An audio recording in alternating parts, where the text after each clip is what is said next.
Fallout Equestria the Chrysalis, Chapter 22, Part 4. Neither Starlight nor Emerald's pip-bucks had a name for the tiny ghost town that we found. The settlement had once had about 20 buildings, mostly simple two-story houses. Now more than half of them lay in ruins, whether collapsed from the wear and tear of 2 centuries or torn down by scavengers for material. The ones that remained were in poor repair. Roofs sagged, walls had holes where boards had fallen away, and all of them were caked in 2 centuries of dust and dirt.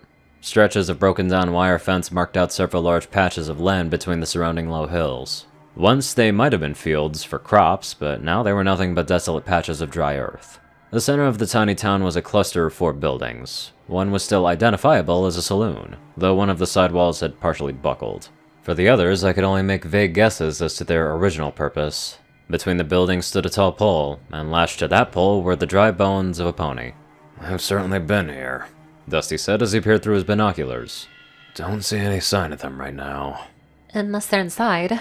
I noted, slowly sweeping my own binoculars over the scene. Even in midday, the ever-present cloud cover turned several windows into dark pits. "Naturally," Dusty said with a slow nod. He lowered his binoculars, though his eyes remained fixed on the town just a quarter mile away. His hoof idly tapped the ground in front of where he lay as he mulled over the scene. "Wish we had broadcasters," he muttered. "Could be a lot more flexible that way." He shook his head, as if chasing away the thought, then spoke up. "Okay, plan of action. Left side of town, closest to us. You see that single-story building with the wide windows and stone foundation?" As one, our heads turned to look at the building that he had pointed out.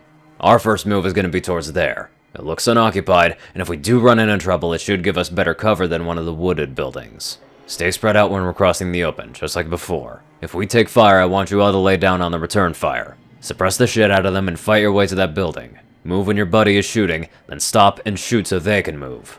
Once we're lodged there, we can move on and sweep the rest of the town. Got it?" Nods and affirmations went around. "Good," he said with an authoritative nod, and stood. "Let's move quick." He took his rifle's bit in his mouth and led us out in a slow trot, and we spread out on either side. We crossed over the fallen remains of a wire fence and into one of the old fields. Nothing but dust remained, kicked up by our hooves in tiny clouds to drift away in the gentle breeze. My heart was beating a bit too hard for the mild pace, my breathing a bit too fast. I watched the slowly approaching windows and checked once more that my safety was disengaged. The distance steadily diminished. There were no signs of movement in the town, save for a few tattered scraps of cloth caught up in the displayed skeleton, fluttering gently. We were less than 100 yards from our destination when Starlight called out. Hey, Her head dipped down, then looked up at the saloon directly across the street from where we were going. I've got red marks over there. Dusty's rifle was already swinging up and over before she had finished. I saw the puff from his muzzle in an instant before the roar of incoming gunfire shattered the silence all around. I jumped, putting a round into the dirt in front of me, then quickly swung my weapon up in the direction Dusty was firing. My sights fell over the saloon. Muzzle flashes blazed within the upper story windows of the saloon, and I mashed the trigger as fast as I could. Puffs of dust and fragments of wood flew from the face of the building, followed by the brilliant flash and crack of Starlight's lancer putting a new hole in the wall. Snaps and cracks surrounded all around me, but I only distantly recognized that the tiny puffs of dirt kicked up around us were incoming bullets. My weapon jerked as I pulled the trigger on an empty chamber, my magazine already spent in what felt like a single instant. I glanced to my left. Dusty had galloped ahead and just thrown himself into the ground, his hooves moving swiftly as he reloaded his rifle. I followed his lead, breaking into a gallop, moving while he was putting out more fire, kicking up clouds of dust with every shot. A quick glance further to the left caught sight of Starlight and Emerald scrambling along, with the former helping the latter. The concern that stirred up had to wait. I had more pressing matters to attend to. I had just passed Dusty when his rifle fell silent. I threw myself up down in the dirt, setting up a small cloud of dust, and let my empty magazine fall to the ground as I fumbled a fresh one into place. Dusty was already galloping past me by the time I pulled the charging handle to chamber around. Flashes lit up the upstairs window again, matched with a frighteningly rapid chatter of gunfire. I swung my sights over the window and mashed the trigger again, answering it with my own shots. Dust flew up around me with each shot, obscuring my view, and more sprays of dust and wood fragments flew from the building as I put round after round into it. The incoming fire stopped almost immediately, but I didn't stop until my weapon ran empty again. I leapt up to my hooves, turned and galloped again. Dusty had already halted, standing just a dozen yards from the safety of our destination, and started to steadily fire towards the building. Another burst of fire, slower and deeper, answered back, but fell silent almost immediately under Dusty's steady, accurate fire. As I galloped past Dusty, I saw the others had already made it inside. I dove in through the wide window, tumbling to a halt on the debris-strewn floor. I immediately saw Sickle, sitting there half exposed, her muzzle hanging to the side to reveal an enthusiastic grin. I righted myself, disentangled from my cloak and kicked out the empty magazine to reload again. Dusty leapt across me and dropped neatly behind the edge of the window as he started to reload. Star, get online! I need you shooting! Emerald, how bad is it? As I chambered another round, I glanced back. Starlight scrambled up to the edge of the window beside us, but I looked at Emerald, who was lying on her side and panting. She had pressed a hoof to her chest and lifted it away, looking at it as if expecting blood. I'm okay. She called back. The parting stopped it. Dusty's shout jerked me back to attention. Whisper, get shooting! I snapped my head around, tugged on the bit to seat the stock against my body, and rose up. I saw flashes of white around the upper floor of the saloon, but in that frantic moment I couldn't be sure if they were flashes of muzzles or the result of bullets striking the building. I simply pointed at wherever I saw movement and kept firing. Then I saw a flicker of something dark arc from one of the windows. Starlight's lancer swung upwards, and its near blinding light was answered with a flash, and the sharp blast of the grenade detonating in midair. I cringed, ducking down for an instant. I think Starlight laughed. Sats is pretty amazing stuff. I forced myself to rise again and resume shooting. I only got 2 more rounds out before I dropped down again, ejecting another spent magazine. I was halfway through reloading when Sickle threw a pair of dash inhalers to the ground. Yeah, this is more like it! She roared, slapping her muzzle back in place and latching it. She turned her manic grin our way. Okay, you cunts, let's get this fucking party started! Then she leapt out of the window, bellowing an incoherent battle cry of rage as she charged right across the open ground between the 2 buildings.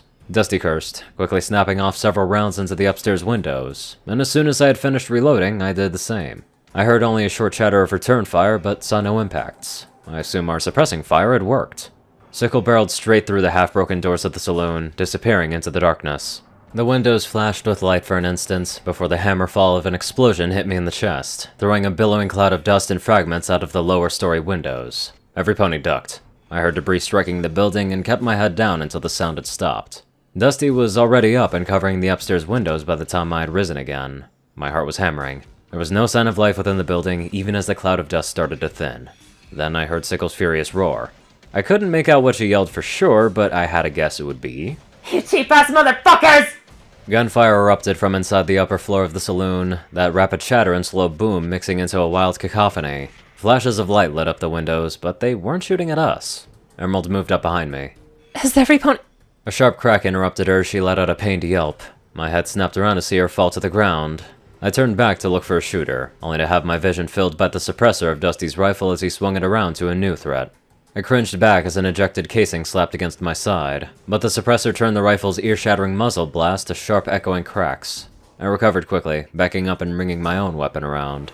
I saw the flicker of bits of wood flying from the upper levels of a distant 2-story house, probably 200 yards away. I settled my sights over it and started to fire. After a couple of shots, Dusty yelled out, "Star! Far right, end of the road, 2-story house! Follow my shots!" He fired a couple of more rounds while Starlight scrambled over, sliding into place beside me and leveling her lancer out of the window. I see it!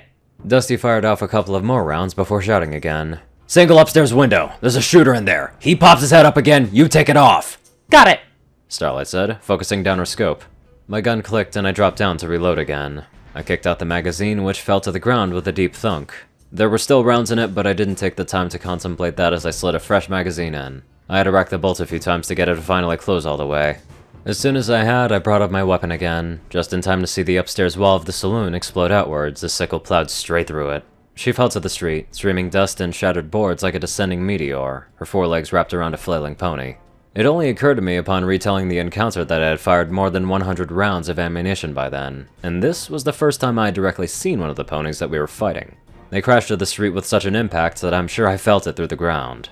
Somehow the other pony, a mare clad in metal barding and sporting a neon green mane, had survived Sickle tackling her through a wall and landing on her. Sickle solved that by bringing her head back and smashing her armored muzzle down on the pony's head. I'm sure the first impact had finished the job, but I watched in morbid fascination and horror as Sickle repeated the action twice more, finally putting her head back with blood and bits of brain dripping from the bars of her muzzle. I tore my eyes away from the scene and focused on the distant house. Dusty had just finished off the magazine, dropping down a bit to reload once more. I carefully lined up my sights on the distant window, and as I started to pull out carefully aimed shots in that dark void, Dusty spoke up. Emerald, you up? Can you shoot? I wanted to look back, but I kept focused on the building. Aim, squeeze, breathe. Aim, squeeze, breathe. Emerald's groan came as a welcome relief. Yeah, I can do that. She slid herself up beside me, and I saw that she was holding a foreleg tight against her chest. She was clearly in pain, but I saw no blood, so I assumed her barting had again stopped the bullet. Dusty slapped in the magazine. I'm gonna need you to give us covering fire. As soon as we move, I need you to put steady shots into that upstairs window. Star, you nail that shooter if he shows himself. The moment we get inside there, you two hold fire. I don't want you shooting us on accident. Got it? While they nodded, I had a sinking feeling as to who we were. Dusty turned a call out towards the saloon. Sickle! Sickle had risen to her hooves and was limping in our direction, though she didn't respond. She was giggling, interrupted as she staggered drunkenly. I could see now that blood was dripping heavily from her belly and running down her hind legs. Damn it. Dusty muttered when he got no response from her, and he turned to me. Whisper, you're with me. Whatever happens, keep up. Despite my concerns, I gave a quick nod. I can't imagine getting hit with a bullet with armor on, because, sometimes it doesn't penetrate, but even then, that still punches hard. Anywho, let's get on to our resilient donators. Top donators are 630, Peter Coulthard, J Tinman, Darkside, Only One Thing, and Twinkie. Rayden, Narwhals, Blackmoonheart, Pastel Skies, Austin Rollins, Crazy Killer 557, Stu Hex, Swordbrother and Mordred, Omicron Lyrae, Will, Chris, Dospo, and many more amazing people. Thank you all so much for watching this video, and live life to the fullest.